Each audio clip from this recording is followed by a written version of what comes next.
Hola y bienvenidos a todos a Conociendo la UAM, el espacio que la Universidad Autónoma de Madrid pone al servicio de la sociedad, pues para que todos tengamos la oportunidad de conocer qué hacen nuestras profesoras y profesores en el marco de sus actividades de docencia, investigación y transferencia de conocimiento.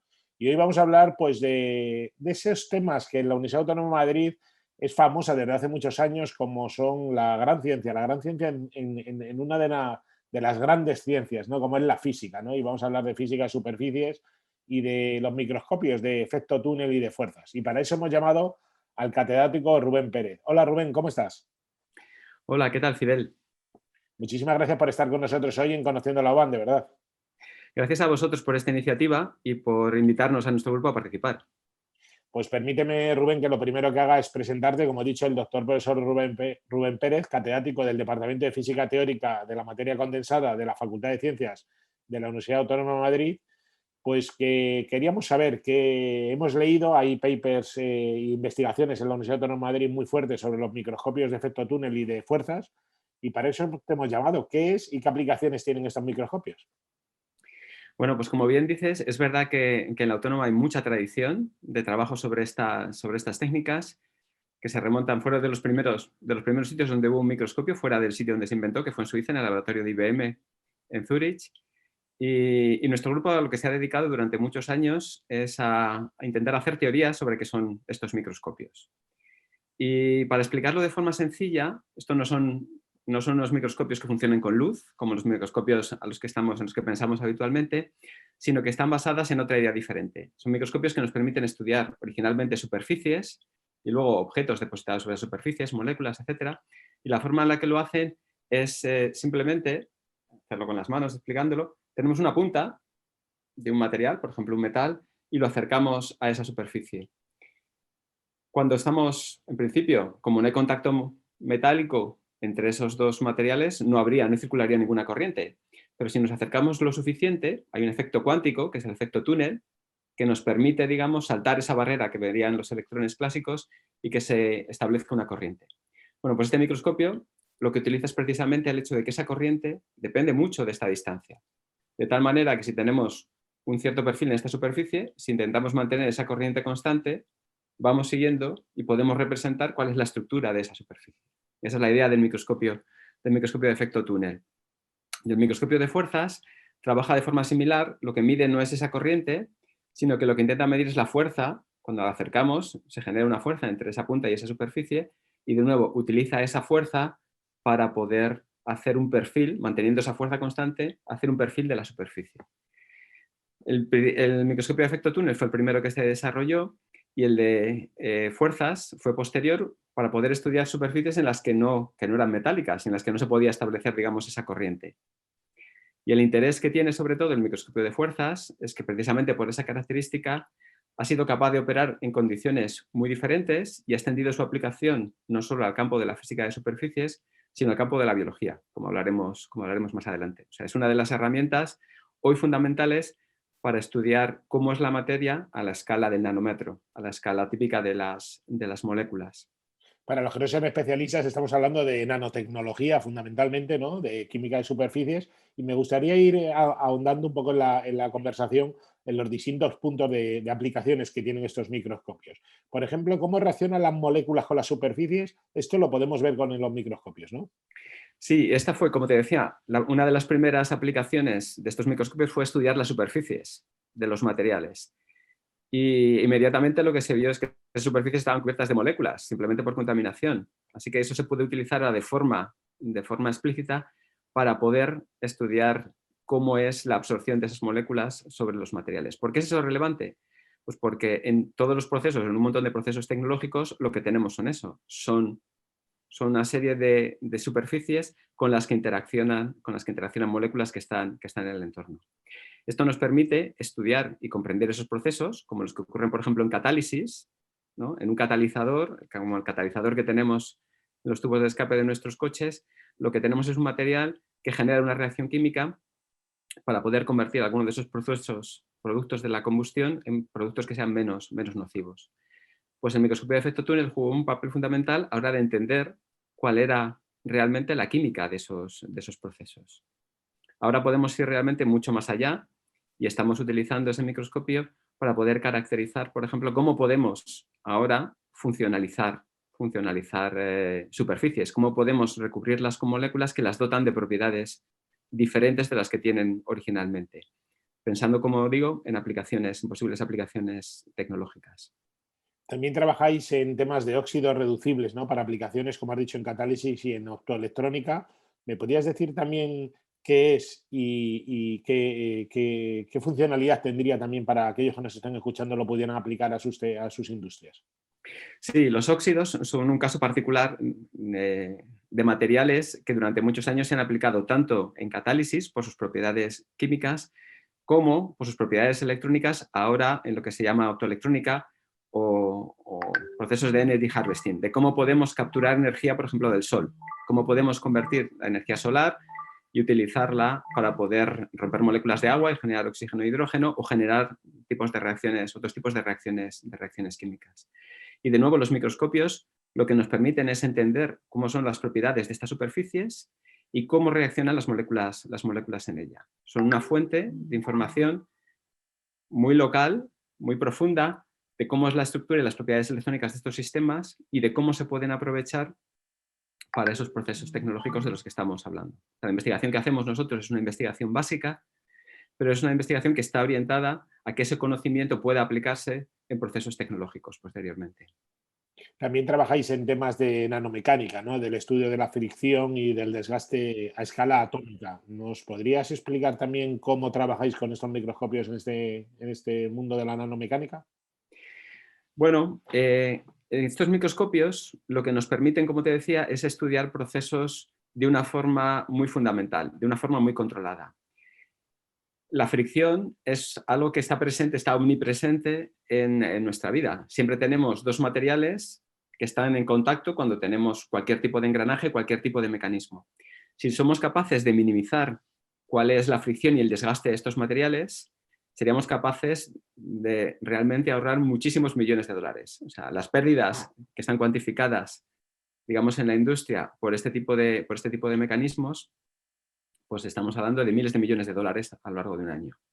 ¿Qué es lo que nos permite el microscopio? Pues en realidad, en el contacto de dos materiales, pues lo que tenemos es un montón de contactos independientes. El microscopio nos permite simular uno de esos contactos y nos permite estudiar en detalle cómo son esos procesos de fricción. Y como te decía, en estos microscopios lo que podemos hacer es incluso, en los microscopios más sofisticados y con las determinadas técnicas de operación, podemos llegar a identificar procesos de desgaste y de disipación de energía a la escala atómica, a la escala de un único enlace químico. Entonces, esto nos permite realmente entender en detalle esos procesos y en base a esa comprensión diseñar mecanismos en los que podamos minimizar o controlar esa fricción, que sea más grande cuando a nosotros nos interese, como sería ahora cuando salimos a la calle y nos deslizamos en una placa de hielo, o para minimizarlo cuando ese sea el caso.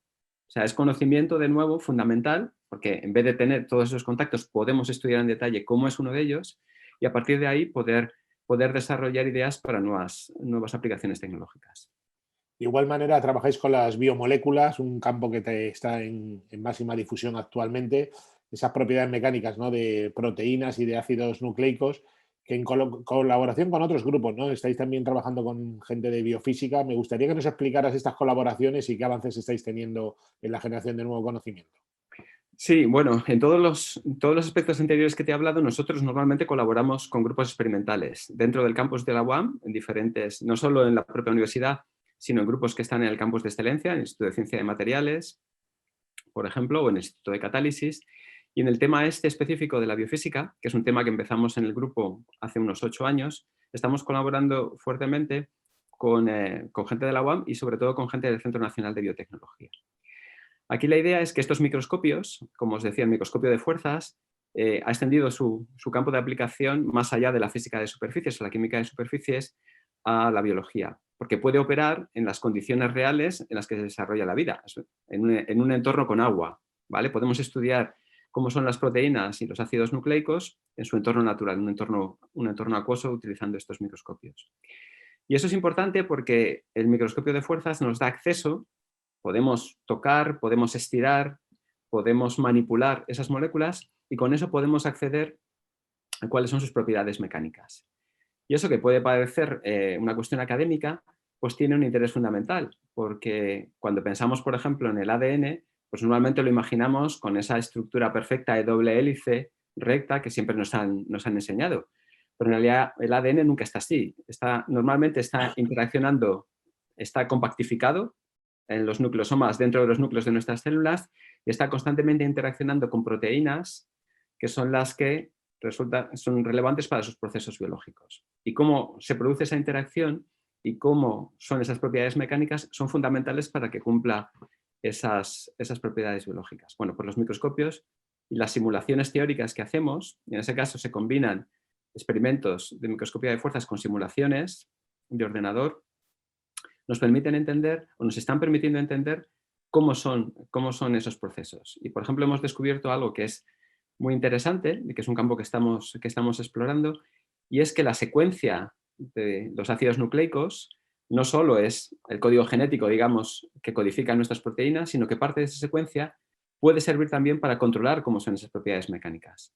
Y eso tiene mucha importancia, como te digo, a la hora de regular cómo se pliega el DNA dentro de los nucleosomas, y cómo se pliega es importante para saber qué parte se expresa o no se expresa, y también cómo interacciona específicamente con determinadas proteínas que regulan su actividad. O sea que esta investigación tan básica, que puede parecer muy alejada, digamos, de otros aspectos, en realidad nos está permitiendo entender algo que puede ser realmente fundamental a la hora de las aplicaciones en biología y de aplicaciones tecnológicas, porque hay muchas aplicaciones que intentan explotar también las propiedades, digamos, de autorreconocimiento y autoensamblaje de estos ácidos nucleicos para crear aplicaciones tecnológicas.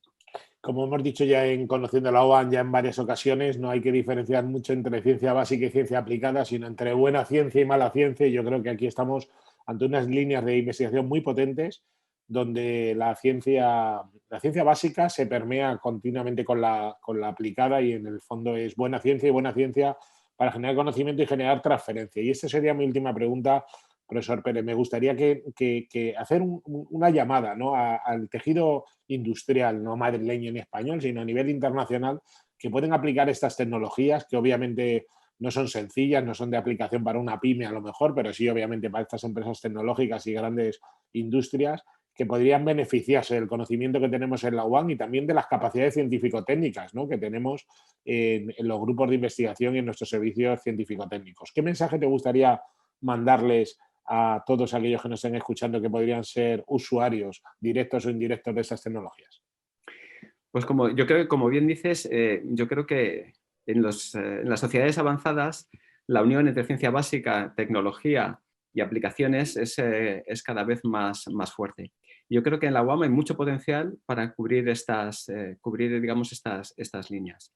Y en particular nosotros, en esta línea que hablamos al principio de moléculas en superficies, estamos ahora trabajando en algo que creemos que tiene mucho potencial, y en el que estamos buscando financiación para colaborar con empresas y con otros grupos internacionales, y es la idea de utilizar estos microscopios para identificar químicamente moléculas. Ahora hay una serie de técnicas que se utilizan basadas en resonancia magnética nuclear, etcétera, para identificar moléculas, pero creemos que el microscopio, combinando imágenes del microscopio con técnicas de machine learning, con técnicas de aprendizaje automático, podemos convertirlo en una herramienta que sea capaz de ser mucho más eficiente y mucho más específica, porque supera algunas de las limitaciones que tienen las técnicas convencionales, para poder identificar moléculas. Y eso tiene una potencialidad tremenda para empresas químicas, para empresas farmacéuticas, etcétera, que son los grandes consumidores de estas técnicas de identificación química, que hoy en día mueven un mercado, cuando uno mira los informes de consultoras como McKinsey, etcétera,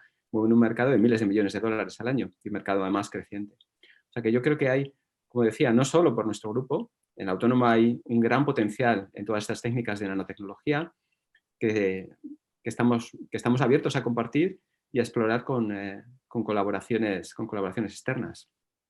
Pues bien sea en contacto con el profesor Rubén Pérez o bien con la Fundación de la Universidad Autónoma de Madrid o con el Vicerrectorado de Innovación, con cualquiera de ellos es una ventanilla grande, única, para que todos aquellos que estén interesados en estas tecnologías se pongan en contacto con nosotros y abramos un diálogo fructífero para intentar buscar modos de colaboración. Profesor Rubén Pérez, te dejo la última palabra para que cierres esta conversación como mejor convengas. Bueno, pues primero de todo, agradecerte de nuevo esta oportunidad que nos has dado. Creo que es una gran iniciativa la que estáis desarrollando para dar a conocer el potencial de la UAM. Y como decía, yo creo que la UAM es una universidad puntera en investigación en el campo particular de las nanotecnologías, no solo con el trabajo que se desarrolla en la propia universidad, sino en el campus de excelencia, en los diferentes institutos del Consejo Superior de Investigaciones Científicas. Cubrimos un montón de aspectos, hay una concentración de talento que quizá no se da en muchos otros sitios del mundo y desde luego en la voluntad de los investigadores está el abrirnos y el colaborar con iniciativas empresariales. Como digo, hay un camino que recorrer, lo que nosotros hacemos fundamentalmente es ciencia básica, pero creo que tenemos claramente la voluntad de saltar esa brecha, ese gap que puede haber entre lo que son lo que es la ciencia básica y lo que son las posibles aplicaciones. Evidentemente, como dices, quizá para una pyme que está muy interesada en aplicaciones muy concretas, quizá es prematuro, necesitamos un paso intermedio, pero sí que hay empresas en el país con un tamaño y un volumen de investigación y de negocio que pueden mirar en ese largo plazo e invertir en este tipo de tecnología, para el que si no, pues tendremos que buscar financiación fuera. Esa es la realidad. Profesor doctor Rubén Pérez, catedrático del Departamento de Física Teórica de la Materia Condensada de la Facultad de Ciencias de la Universidad Autónoma de Madrid. Muchas gracias por haber estado hoy con nosotros en Conociendo la UAM, hablando de los microscopios de efecto túnel y de fuerzas. Muchas gracias. Gracias, Fidel. Y a todos ustedes les espero en la próxima entrega de Conociendo la UAM. Hasta pronto.